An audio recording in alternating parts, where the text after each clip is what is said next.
What's happening, guys? Sam Adams here, and welcome to a brand new episode of the Jampack Report today for August the 2nd of 2019. Of course, if you are brand new to the show, this is a daily gaming news podcast where I keep you up to date and informed on everything happening in the beautiful gaming industry. And of course, today, as you can see by the headline, the adjacent but completely and totally intertwined gaming entertainment industry, because Ninja has announced he is switching streaming platforms, moving from Twitch, the #1 platform for video content creation in the live space, to Mixer, not the #1 video platform for live creation. So we will talk more about that big move. Do you think money exchanged hands?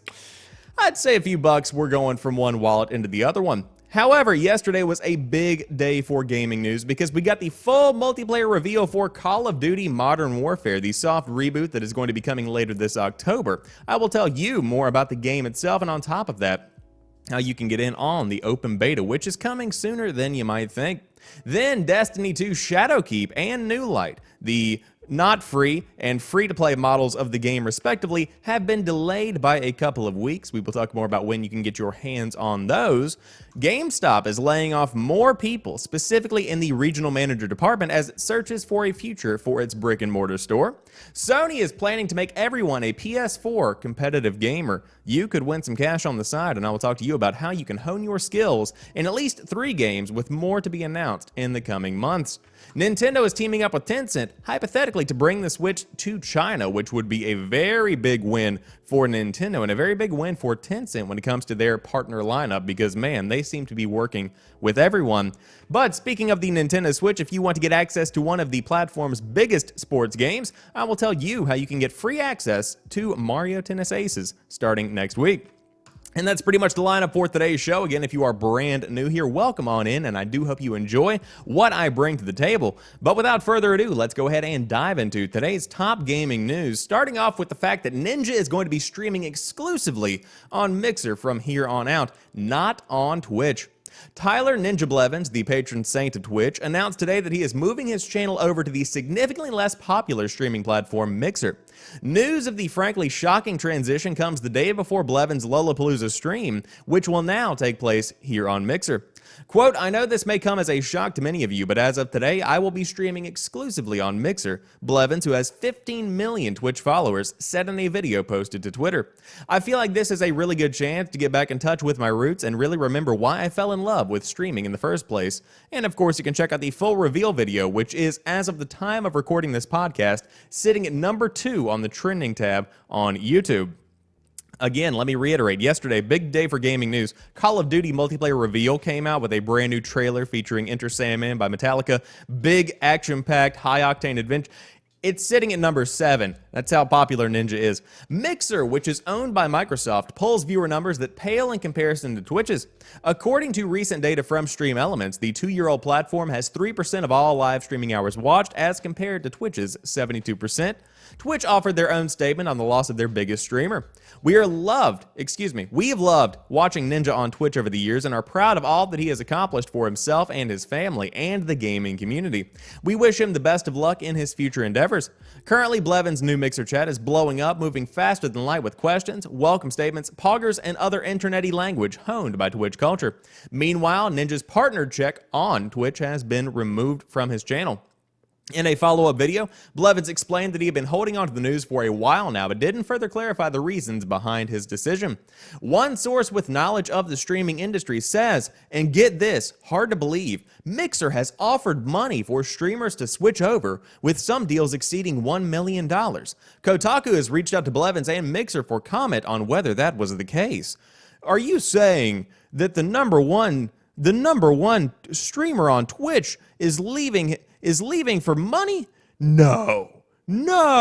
Could I be any more sarcastic? Probably not. At the end of the announcement video, the camera pans off to a fridge of Red Bull, one of Blevins' sponsors, dressed in journalist garb. Ninja responds as if it had asked a question, and of course he says, "Wow, I mean, that was one of the best questions I have ever been asked." And that's where we choose to end this article on Kotaku.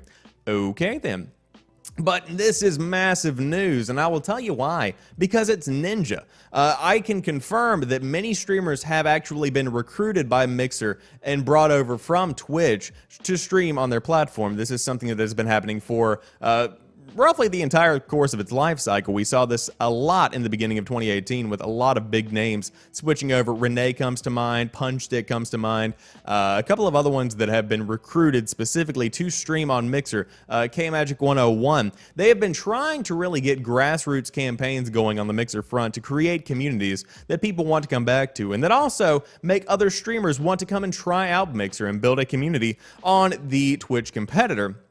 And so far, although many people have begun to really try out Mixer, it seems like nothing has really stuck. But then you throw around Ninja money, and you could definitely see some results. To get Ninja to stream from Twitch and change over to Mixer, that takes a lot of money, that takes a lot of investment, and that takes, without a doubt, a pretty big move on all fronts. From Ninja, from Mixer, this is something that was not taken lightly, and I think that it could pay off in a big, big way because of the communication that we are already seeing and the conversations that we are already seeing happening within the gaming entertainment community. Tons of streamers talking about switching over to Mixer, especially smaller streamers. You see on Ninja's own channel, free subs being offered as a celebration of Ninja coming over to Mixer. Over 100,000 of these free subscriptions had been redeemed as of last night, and I can't even imagine what the number is as of this morning. You are definitely going to be seeing a lot of traffic going from Twitch to Mixer just because Ninja has made the switch. Now, the big question is, what is the back end looking like on this? How long will this giant surge actually last? And that, quite frankly, is still up in the air. I am not entirely sure if this is going to be a change that lasts for a very, very long time. You could see Ninja become the #1 streamer on Mixer overnight, which is obviously what's going to be happening, and he maintains that position, and everybody else begins to kind of fade away, if you will, and then it becomes, instead of Mixer, it's just Ninja now. That's all you get. But, alternatively, a high tide raises all boats. So if you have tons of people coming over from Twitch to Mixer to check out Ninja, once they get tired of watching Fortnite, once they get tired of watching Ninja, once Ninja goes offline, you begin to see this giant conglomeration of people trickle down and check out other streamers on the platform, and that's when you begin to see the true growth. Because there is a rich culture over on Mixer that has been growing and has been flourishing, but it just seems like people haven't really been checking it out. I think there's a lot of potential on Mixer to create communities, and in fact, I'm considering switching the podcast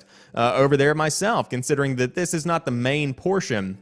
The live portion of the podcast is not the main portion of the content that I make, and so why not go ahead and give it a shot over there where there is little to no podcast coverage.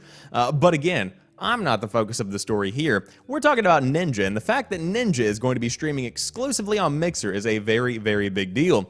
Now, a lot of people have been speculating as to how much money he was actually paid. I doubt we will ever know the full figures. I've seen as high as, I believe, $962 million was the rumor that was circulating early yesterday. I've seen people talking about $1 million. I've seen people talking about a lot of various figures, but at the end of the day, it's his decision. Obviously, it's one that he made with a sound peace of mind kind of approach, because he seems very excited to be getting in on the Mixer front.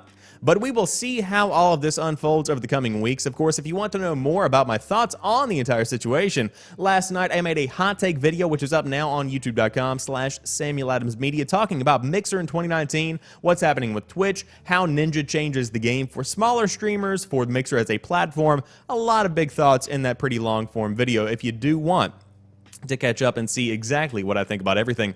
But with that being said, let's move on to talk more about video games themselves, because Call of Duty Modern Warfare is getting a beta kicking off in September with Crossplay.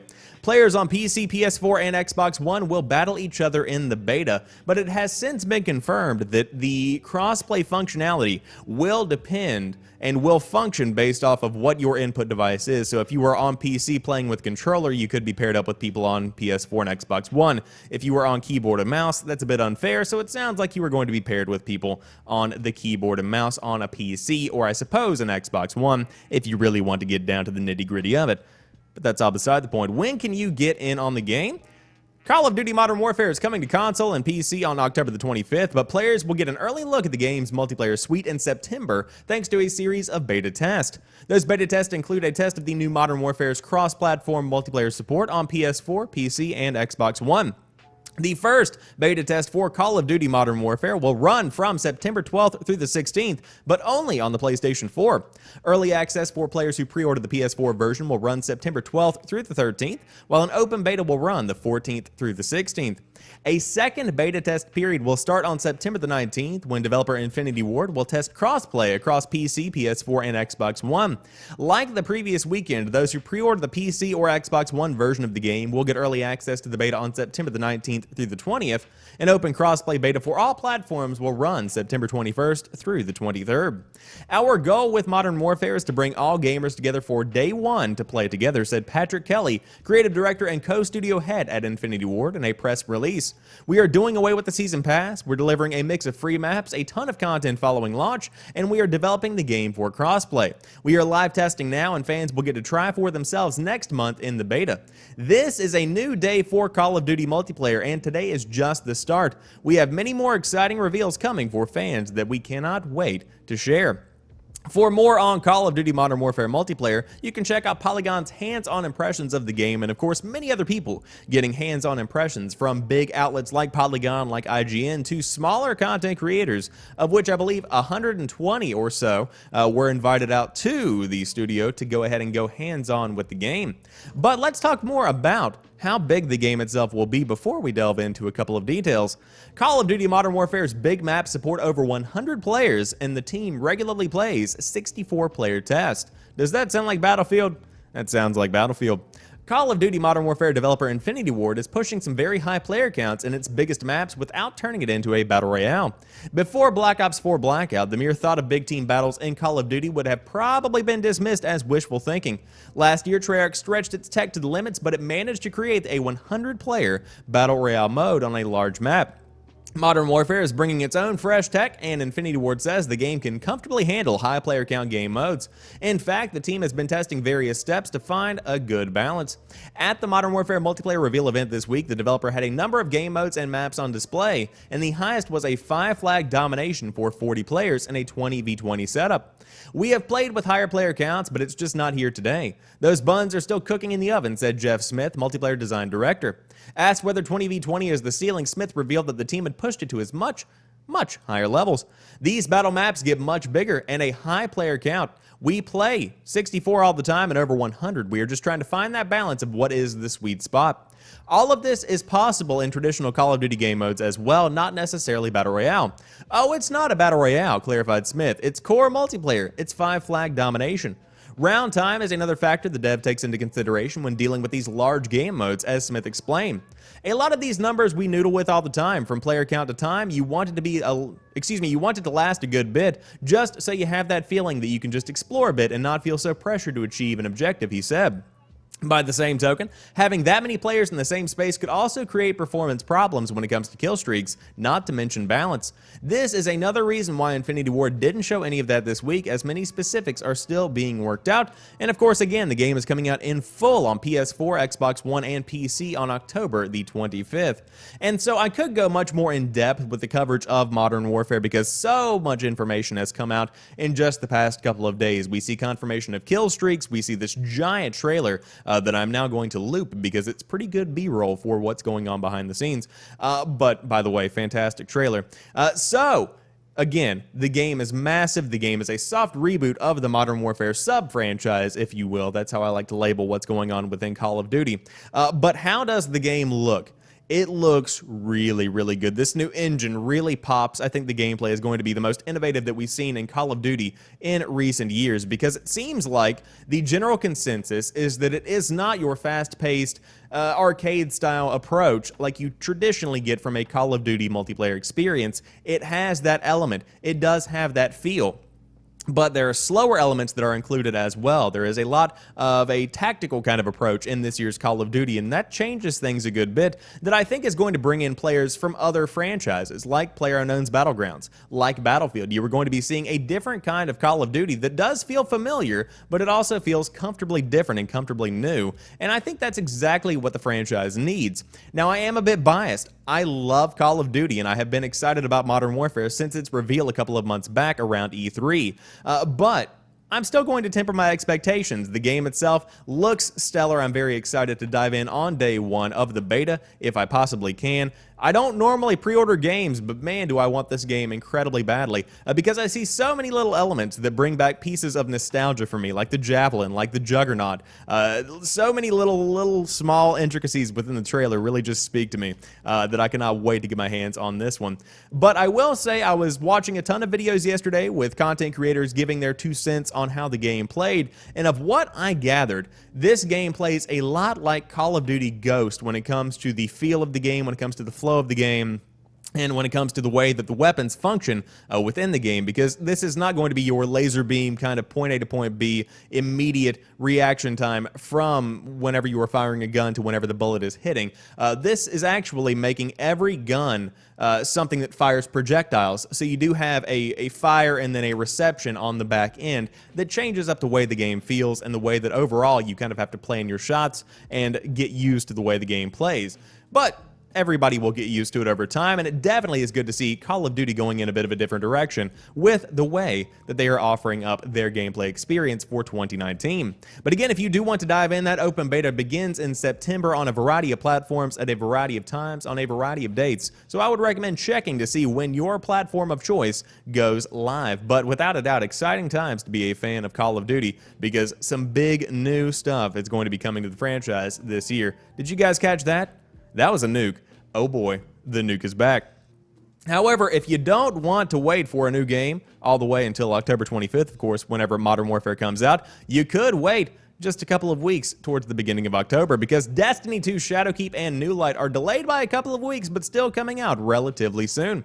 Bungie has announced a slight delay to the release of the Destiny 2 Shadowkeep expansion from September 17th to October the 1st. Destiny 2 New Light, the rebranded free version of the game that will include all Year 1 missions, activities, and rewards, has also been pushed back to the same date, but the long-awaited cross-save feature is still slated to arrive this summer, well ahead of Shadowkeep. As we get closer and closer to serving up Shadowkeep and New Light, it has become increasingly clear to us that our releases for this fall would benefit from a bit more time in the oven, Bungie explained in a blog post. Being independent means that the future of Destiny 2 is entirely on our team. It also means that we are agile enough to choose to do what is best for the game and our players, even if it is the hard choice.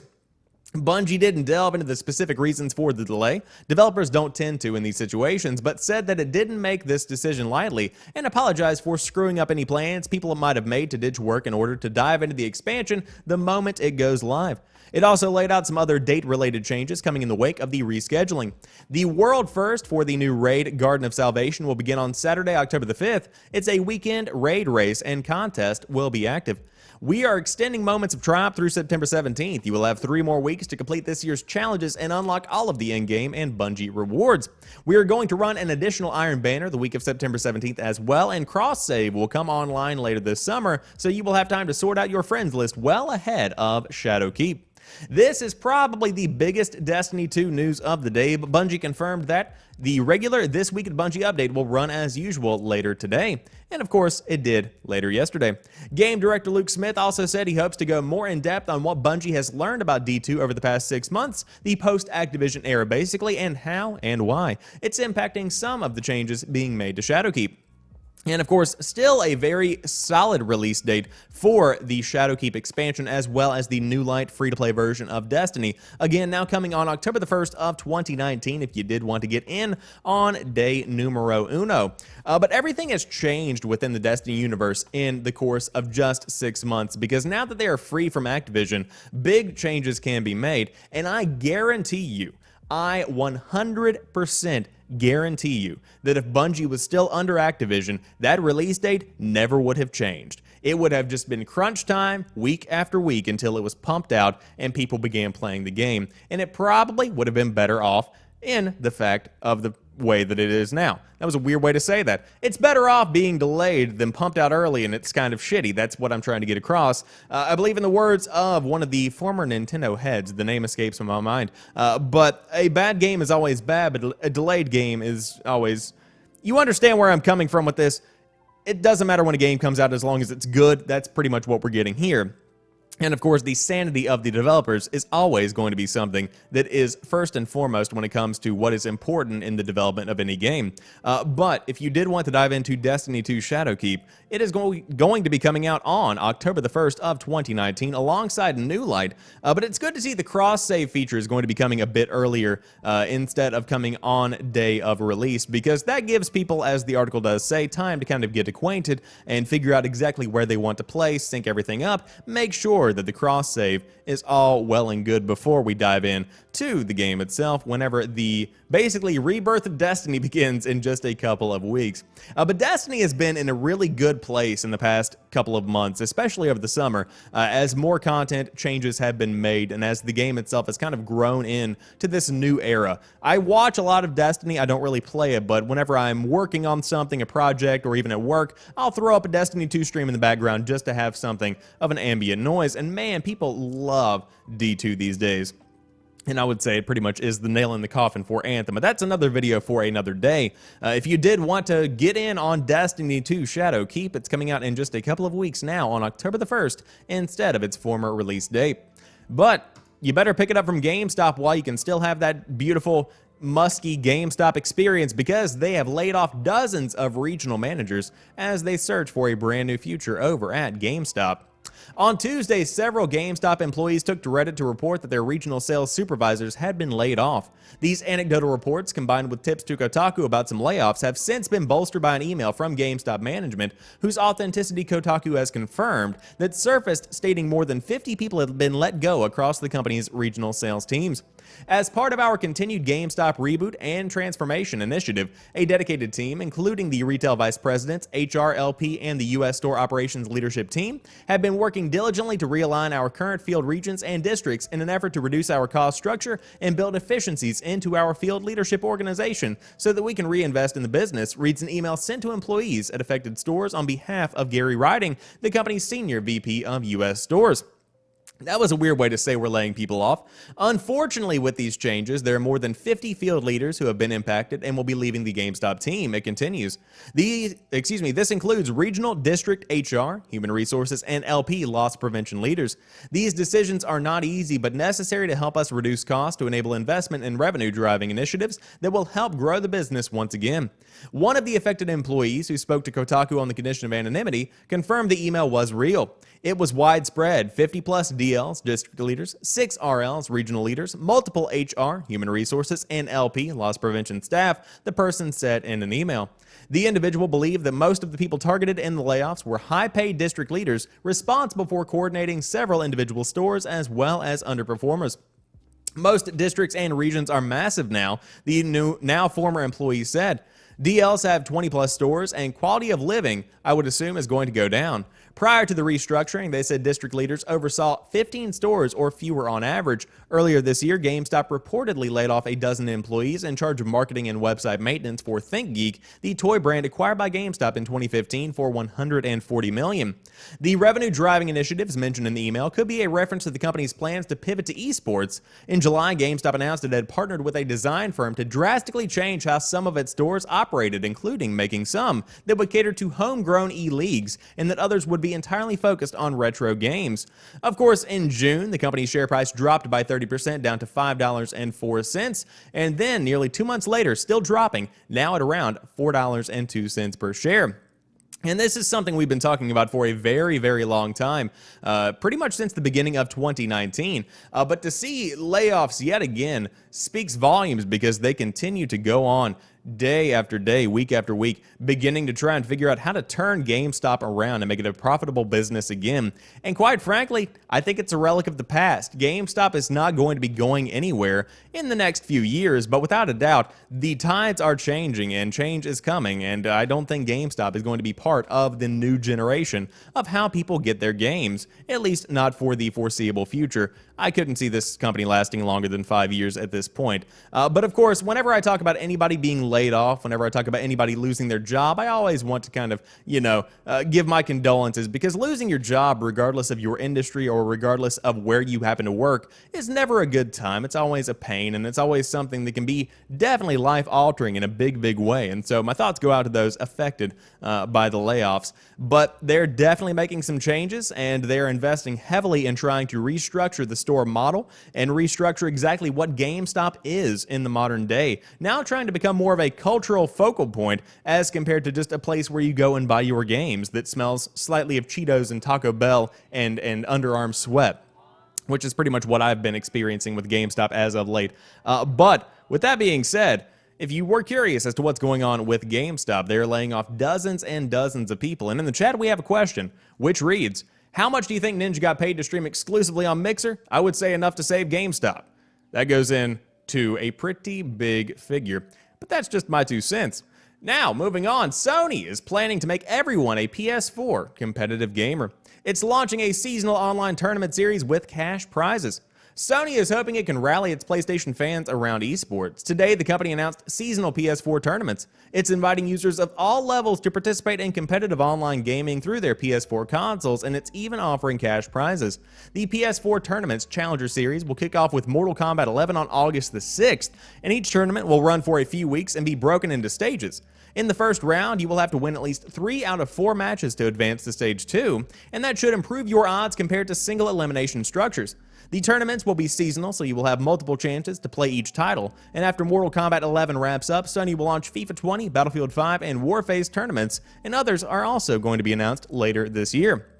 It may be coincidental, but earlier this week, Sony revealed that its PS4 sales dropped to 17.8 million, down 1.2 million from 2017, and it expects sales in 2019 to decline too as the console generation rounds out, and it is in no way, shape, or form related even remotely to this competitive series. But the big question is, will this actually work? Will this be something that is fun? Will this be something that is effective in bringing people together to actually become competitive gamers on the PS4?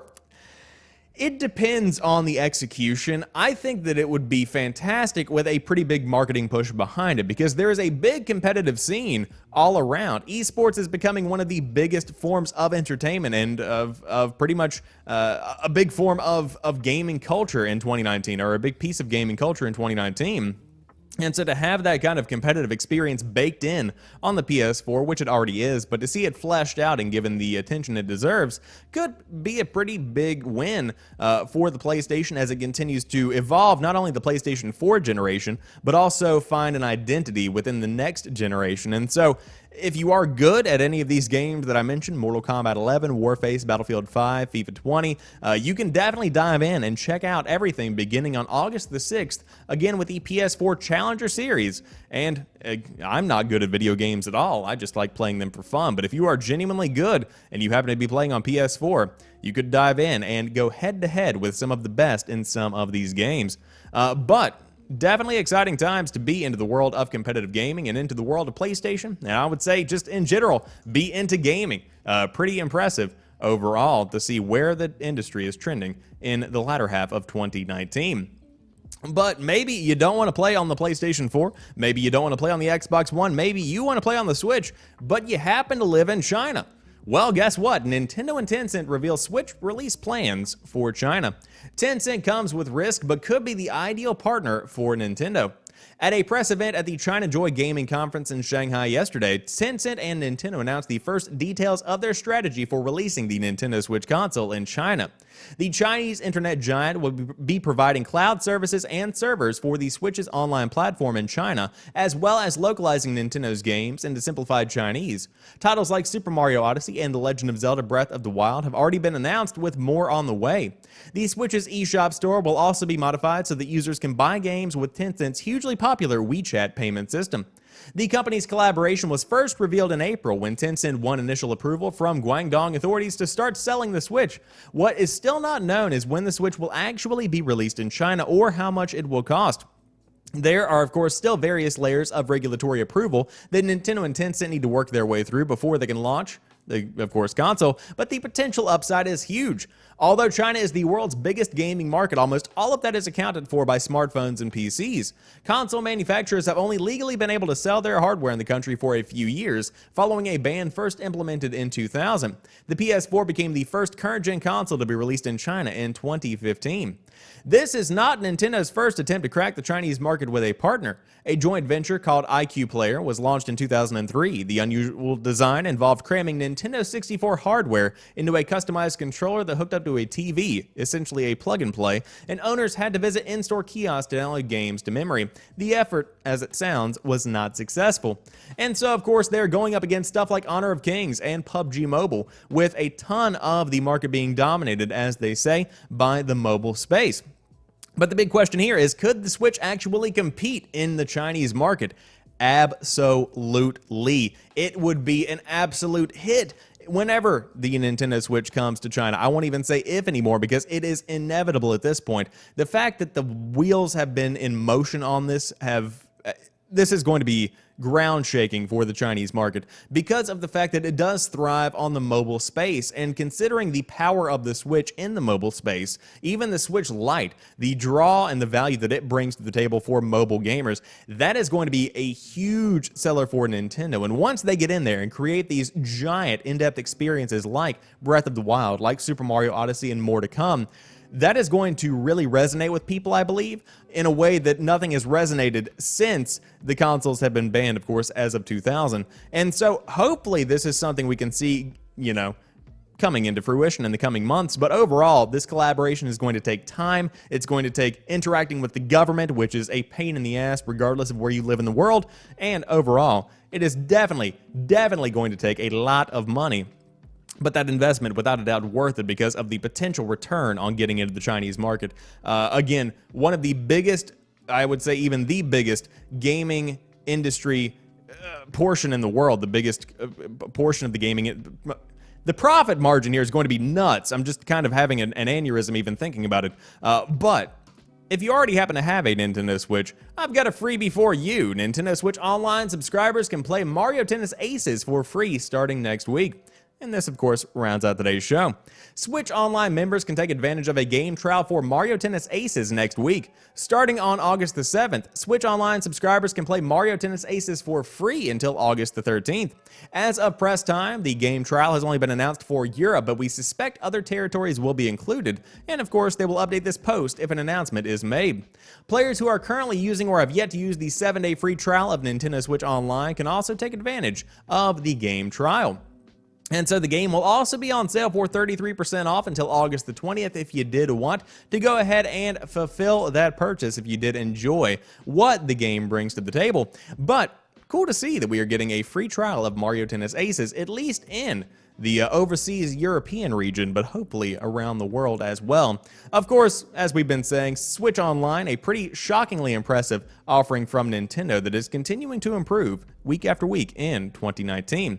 But with that being said, that rounds out today's episode of the Jampack Report. Of course, if you are brand new to the show, it is hosted 5 days a week on twitch.tv/Samuel Adams, then taken down and put up on podcast services around the world, as well as youtube.com/Samuel Adams Media. But you guys have a fantastic rest of your weekend. I will talk to you soon and enjoy the other podcast. Peace.